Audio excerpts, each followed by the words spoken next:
What's good, everybody? This your boy EJ the DJ, and today is the day I'm starting my Atlanta Sports Podcast, and I feel like today be the perfect day because, man, I got something to say. I got something to get off my chest. Falcons fans, I'm upset. I'm upset. Yesterday's loss was embarrassing. All right, let me just go on and I'm keeping 100 with y'all. Yesterday's loss was embarrassing. All right, I'm only 26 years old, right? I'm gonna give y'all a little background on me, right? Because this is y'all first time really seeing me on the channel and stuff like that. I'm only 26 years old, right? And I've always heard why people weren't Falcons fans, why they not been Falcons fans. Now I'm starting to really understand, and I see why they stopped being Falcons fans and wanted to be fans of other teams, because this team just lose games ways that no other team loses, all right? They don't. The games that you think the Falcons can win, they lose, right? They never make anything easy. When you look at the Falcons' schedule, these will be one of the games you'll be like, okay, especially with the situation that the Vikings are going through now. No Kirk Cousins, no Justin Jefferson, right? Even during the game, Cam Akers goes down, right? KJ Osborne goes down. They're starting backup quarterback goes down. They just got Josh Dobbs. They just traded for him. This man barely knows the playbook. He barely knows his personnel. He came out and said he didn't really know anyone's name like that. But this is beside the point. We're supposed to be the number one team in our division at the time. We just coming off a bad loss against Tennessee.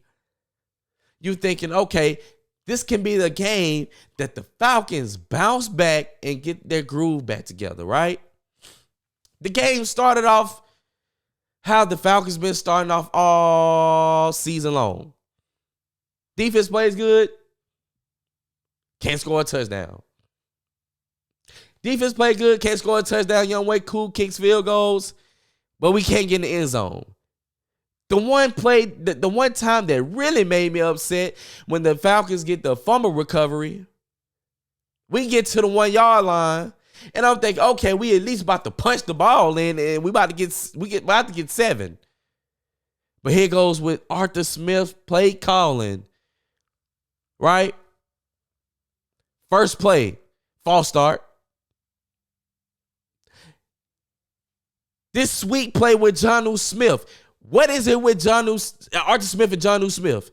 I mean, I know that he had him in Tennessee. Why am I seeing Jonnu Smith at the goal line with these trick plays once again?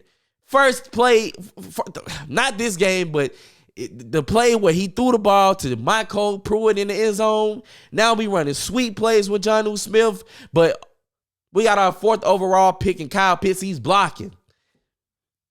We got our 7th overall pick, Bijan Robinson. He ain't even on the field for the play. He's not even on the field for the play. But we running sweet plays with Jonnu Smith, doesn't get in.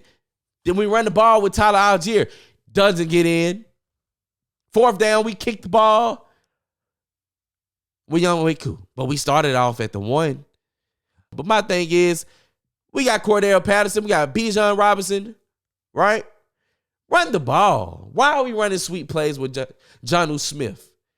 Sometimes I think Arthur Smith is too smart for his own good.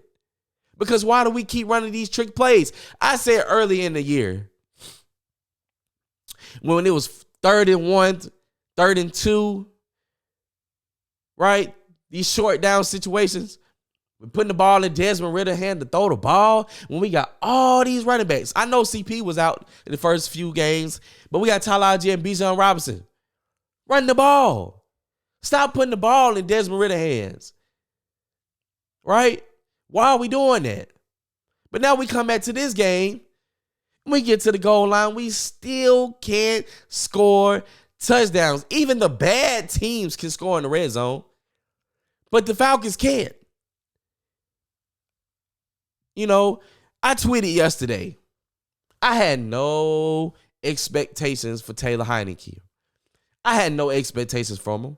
I didn't. Because I know that Taylor Heineke isn't the answer. He's not the savior of the Atlanta Falcons, and no one's ever said that, okay? But we know that, right? We know that. So I really didn't expect Taylor Heineke to do nothing more, nothing less than what Desmond Ridder was doing. And the stats that Taylor Heineke had yesterday showed what he had: 268, a touchdown, and an interception, right? But somehow we were still in this game. And when it came down to it, when we need some good passes to be thrown, the passes were behind the receivers. Even Taylor Heineke said it himself in his press conference that he threw the ball behind the receivers. So the exact same thing that Desmond Ridder was doing, minus a couple of less turnovers and fumbles, Taylor Heineke did the exact same thing. So that's why I said I didn't have any expectations for Taylor Heineke. I didn't expect him to do any more, any less. But I'm starting to think even the quarterback position is not the problem, Atlanta Falcons fans. I'm starting to think that it's bigger than the quarterback situation. And they've got to keep it a buck. I'm thinking that it's got to be Arthur Smith with this play calling. Now, I don't know if all y'all seen the play, the video of Kurt Warner breaking down the plays that Desmond Ridder had in the Tennessee game. Oh my God, it was abysmal. The times that it was so many defenders just running free. The blocking just terrible. The routes being run were terrible. Right? So I'm thinking it's bigger than the quarterback situation. It's a head coach situation. The play calling situation. There is no way with this amount of talent that the Falcons have on their roster that I think we're 28th in scoring. Since Arthur Smith been here, we drafted the highest overall drafted tight end at 4. I forgot where Drake London was drafted. I'm sorry. I can't think of the overall pick that Drake London got drafted. And Bijan Robinson was the 7th overall pick. But the crazy part about it is we're running more plays for Tyler Algier and Jonnu Smith. I have no problems with, them being used, but my problem is the player that we drafted that's supposed to be being used in these plays and supposed to be the superstars of the team, they're not being utilized like they need to be utilized, and that's a problem. I'm watching, some people might say, Kyle Pitts, but he's missing blocks. We didn't draft Kyle Pitts to be the best blocking tight end that he could be. We drafted Kyle Pitts to be a Travis Kelce. Okay, that's who we drafted Kyle Pitts to be. George Kittle. That's who we drafted Kyle Pitts to be. We didn't draft Kyle Pitts to be blocking for Jonnu Smith or Michael Pruitt. That's not why we drafted Kyle Pitts. We didn't draft Bijan Robinson to be sitting on the bench. We didn't do that. But guess what? That's what's going on. We're using Bijan Robinson as a decoy. It isn't adding up to me. It's not adding up to Falcons fans. It's like Arthur Smith is like, his scheme is kind of like, well, anybody can run this play, and in my scheme, Jonnu Smith can do just as good as Kyle Pitts. No. That's not the case. Kyle Pitts came out the draft to be hyped up to be a unicorn type of player, and he's just not getting the targets that he needs to be getting, right? So I'm looking at this thing like it's bigger than the quarterback situation. It's an Arthur Smith situation. Now, he's already said that he's going with Taylor Heineke on Sunday versus the Cardinals. And I'm not surprised. But I know for a fact that if we lose this game on Sunday, changes need to be made. Arthur Blank, changes got to be made. Changes got to be made. Because there is no way we keep losing games to backup quarterbacks. Now they're saying that Kyler Murray has a chance to play on Sunday, which will be his first game back. But guess what? That doesn't make it doesn't make that game a W for the Falcons, because guess what? The Vikings game was supposed to be a W for the Falcons, which we thought. But we let Josh Dobbs, a quarterback that was just on another team that they traded for, who didn't even know his personnel, come in and beat us. It's just not adding up. You know, the defense was playing good. They were playing great. But they was on the field for so much and for so long. And I don't want to give them an excuse that they ran on the gas, because they had plays to where they could have gotten off the field, especially that fourth down play. They could have tackled Josh Dobbs, but he made a great play and got out the tackle and led them down to a game-winning touchdown. Right? It's not adding up, Falcons fans, and it's getting real frustrating because we haven't been to the playoffs since 2017. It's getting real frustrating because we're not using our players that we drafted. It's getting real frustrating in Atlanta. It's hard. It's hard to watch these games. It's hard because every time you think you have a chance that the Falcons are going to win this game, they let you down every time. They let you down every time. You can't tell me, Falcons fans, that y'all didn't go into this game thinking that with the Vikings situation, with no Justin Jefferson, no Kirk Cousins, right? With the backup to a backup quarterback, his first start, that the Falcons didn't have a chance. What was our defense ranked? Top 6 in the NFL? Top 6 defense? That we were going to lose this game to the Minnesota Vikings? You couldn't have told me that you thought that the Falcons were going to lose this game going into Sunday. You couldn't tell me that you thought that. You couldn't tell me that you thought that we was going to get light up by Will Levis up there in Tennessee.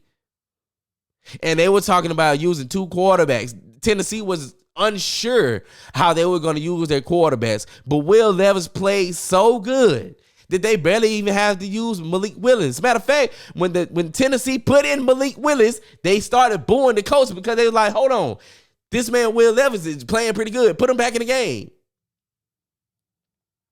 So Arthur Smith can miss me with the you got to build around the quarterback thing, because I done seen you lose to 2 quarterbacks who just now getting to their teams and first games. I don't want to hear it. This play calling is abysmal. It's an Arthur Smith thing. Now, I know I'm rambling all over the place because everything is just hitting me at one time, and I want to make sure I hit on everything because that was so embarrassing to watch as a fan.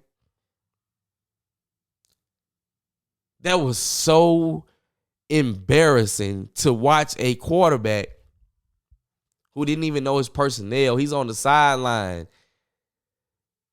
grouping up with the linemen so they can know his snap count, because he didn't really take any snaps in practice. To go out there and look like he been practicing all week and been knowing the playbook is insane. I got to give credit to Josh Dobbs. Got to give credit to him. But to the Falcons, they should be ashamed of themselves. You know, Arthur Blank, I just want to know how long that you can go with this team being mediocre. We ain't been to the playoffs since 2017. This is getting real frustrating. I know that the Falcons, that Terry Fontenot and Arthur Smith came into this Falcons situation and we were all over the place because of the Matt Ryan, the Julio situation, the Calvin Ridley situation. All that's over with. This is year 3. Y'all spent the money. You got your draft picks. This year was supposed to be the year where we seen change, that we had something to look forward to. But it's not looking like that at all. It's not looking too good. Now, the Falcons still control their own destiny. There's still a chance that the Falcons can make it to the playoffs. We're second in the division now, right? We're second in the division now, and we still have a chance. But if we don't make this playoffs, really if we don't win Sunday, I'm added to that point. If we don't win Sunday versus this 1-8 Cardinals team, changes need to be made. You know, this is really, really, really reminding me of Dan Quinn. And I hate to say that, but it's reminding me of the last years of Dan Quinn. Just the team is finding ways to lose games that you can't believe that they losing the game. And it's really getting like that. I'm really getting those vibes again. And it's bad. You know, I would love to see the bins packed every Sunday. But with the product that's being given on the field, I see why the bins don't be packed. You have pride in your team, but it's so hard. It's hard watching on TV, so I know it's hard watching in person. Walking out there, I've been there, walking out that stadium, and there's other fans there, and they're cheering on and chanting as the game is over, and all we can do is just walk and shake our head because of the product that we seeing on the field. I feel for us Falcons fans. Hopefully we get our time to where we finally get some justice here in this team, man. I'm getting depressed talking about it. But man, make sure y'all hit that like button, man. This is my start. This is my first show. This is my first video that y'all see in my face. Get used to it. I'm going to be talking about all the Atlanta sports, the Braves, the Hawks, the Falcons, even my Bulldogs. Let me talk about them as well.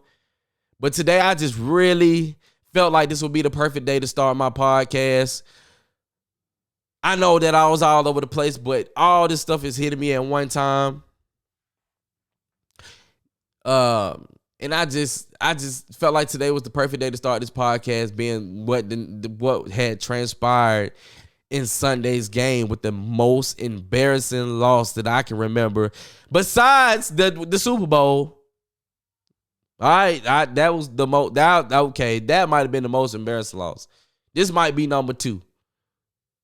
But this had to be the most embarrassing loss at this season for sure. And Tennessee is right behind it.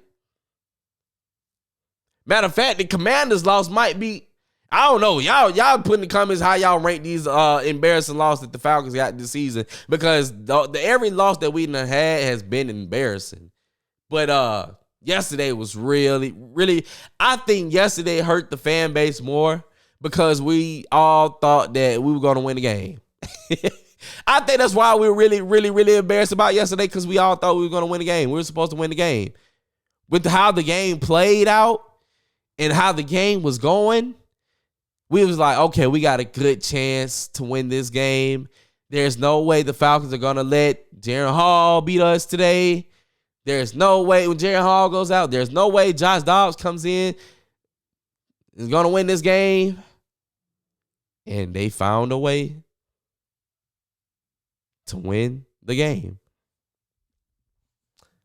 Falcons fans, I'm here, man. Make sure y'all hit that like button, comment, and subscribe. I hit the wrong button. So hit that like button, comment, subscribe. Let me know how you feel about Arthur Smith. Do you think Arthur Smith should be fired? When do you think Arthur Smith should be fired? Do you think that he should be fired if we lose Sunday versus the Cardinals? Do you think he should be fired if we don't win this division or go to the playoffs this year? Or do you still believe in Arthur Smith and what he's got going on? Do you still believe in his team? Because I'm on thin ice with this team right now. All right. But it's your boy, EJ the DJ Max, and I'm out.